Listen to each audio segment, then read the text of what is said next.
திரு கிள்ளியூர் ராஜேஷ்குமாருக்கு சுற்றுலாத்துறை அவருக்கு ரொம்ப பொருத்தமா பார்க்க முடியும். ஏனென்றால் கன்னியாகுமரி மிக அதிகமாக அவர் சார்ந்திருக்கக்கூடிய மாவட்டம், அதிகமான சுற்றுலா ஃபுட்ஃபாலை பெறக்கூடிய மாவட்டம் அப்படிங்கிற அளவில் ஏற்கனவே சுரேஷ் ராஜன் திராவிட முன்னேற்ற கழக ஆட்சியில கன்னியாகுமரியை சேர்ந்தவர் தான், அவருக்கு அந்த ஒதுக்கீடு செய்யப்பட்டிருக்கிறது. திரு விஸ்வநாதன் அவர்களும் கூட உயர்கல்வித்துறை அமைச்சராக சால பொருத்தமானவராக பார்க்கப்படுவார் இல்லையா?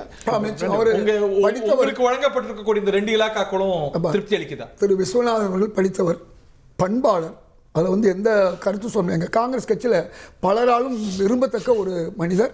அதே மாதிரி அகில இந்தியாவில் பல்வேறு மாநிலங்களில் செயல்பட்டவர். இந்த உயர்கல்வி கொடுத்தது சகோதரர் கோவி செலியன் இருக்கார் பாருங்க, அவர் நம்மளோட ஒரு காலத்தில் டிபேட்டில் கலந்து கொண்டவர். அவருக்கு அந்த வாய்ப்பு கிடைச்சிச்சு. யார்? கோவி செலியன் அவர்களுக்கு. அது அவர் திறம்பட செய்தார். அதே போன்று இவர் நிச்சயமாக திறம்பட செய்வார். அது மட்டுமல்ல, நம்முடைய திரு ராஜேஷ்குமார் அவர்களுக்கு சுற்றுலாத்துறையை கொடுத்துருக்கு. நான் இது இந்த துறை கொடுப்பது ஒரு முதலமைச்சர் அவருடைய அதனால அது என்னவா இருந்தாலும் இன்னும் திரு ராஜேஷ் அவர்களுக்கு இன்னும் ஒரு கனமான ஒரு துறை கொடுத்தால் அவர் சிறப்பாக செய்யக்கூடிய வாய்ப்பு இருக்கு.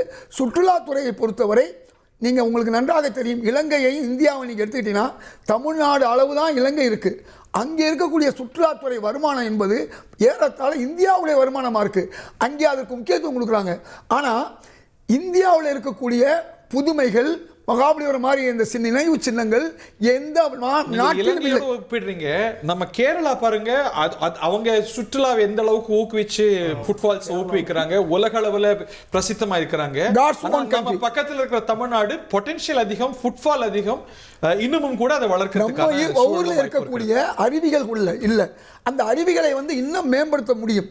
அப்ப சுற்றுலாத்துறை என்பது உலக நாடுகளை, நான் பல நாடுகளை சுற்றி இருக்கேன், ஒன்றும் இல்லாத நாடுகள்லாம் பார்த்தீங்கன்னா அந்த சுற்றுலாத்துறை செயற்கையாக பண்ணியிருப்பாங்க. இப்போ காஷ்மீர் இயற்கையான அழகு, சுவிட்சர்லாந்து இயற்கையோட செயற்கை அழகு.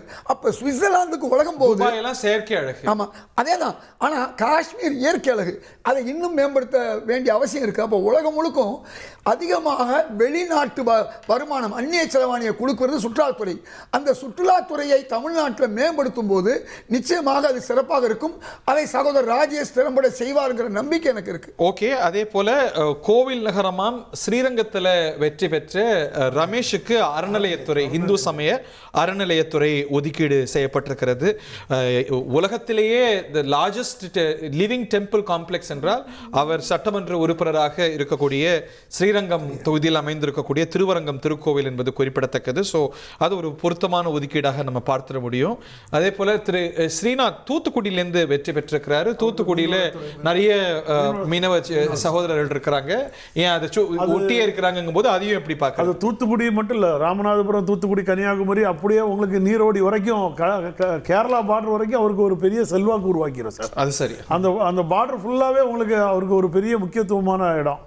ஏன்னா அவர் தூத்துக்குடியை மட்டும் நீங்க பார்க்க கூடாது, இங்க இருந்து நீரோடி வரைக்கும் நீங்க பார்த்துடலாம். ஓகே. உங்க ரஞ்சித் குமார், உங்களுடைய ரஞ்சித் குமாருக்கு வனத்துறை ஒதுக்கீடு செய்யப்படும். வனத்துறை கொடுத்திருக்கிறது மிக மிக சந்தோஷம். வாழ்த்துக்கள் ரஞ்சித் குமாருக்கு. அந்த முந்தின நாள் வரைக்கும் எனக்கு போன் அழைச்சி அண்ணன் வந்துருங்கன்னு கூப்பிட்டாரு. தாஜ் கவர்மெண்ட்ல போறது முந்தின நாள் வரைக்கும் எனக்கு போன் பண்ணி விருப்பப்பட்டு கூப்பிட்ட தாவேக்காக வாங்க, நீங்க போயிருந்தீங்கன்னா உங்க பேரை அந்த பட்டியலில் என்ன தனிப்பட்ட முறையில என்ன கூப்பிட்ட ஒரு நபர், என் மேல அன்பு செலுத்தினவர். அதே போல மட்டும் இல்லாம அவர்கிட்ட போய் உட்கார்ந்து இருந்து 15 சீட்டு பேசிட்டு வந்தவரும் அவர் தான். ஓபிஎஸ் அணிக்கு 15 சீட்டு போய் அவர் தாவேகா தலைவர் அவங்க சந்திச்சு 15 சீட்டு பேசிட்டு வந்தவரும் 15 சீட்டு கொடுக்க தயாரா இருந்தாங்க. ஓஹோ, இழந்தது நம்ம அண்ணன் தான். அது இப்ப சொல்ல முடியல, சூழ்நிலை சொல்லிட்டீங்களே. 1,28,00,000 மனங்களை வென்ற தந்தை டிவி யூடியூப் சேனல். தவிர்க்க முடியாத தம்ப்நெயில், கலக்கலான கான்டென்ட்ஸ். நீங்களும் இந்த குடும்பத்தில் இணைய இப்பவே சப்ஸ்கிரைப் பண்ணுங்க. அசுரபலம் கொண்ட எங்கள் டிஜிட்டல் கரங்களில் உங்கள் விளம்பரங்களை சேர்க்க வாட்ஸ்அப் பண்ணுங்க. 8939888838. Email advttv@dttv.in.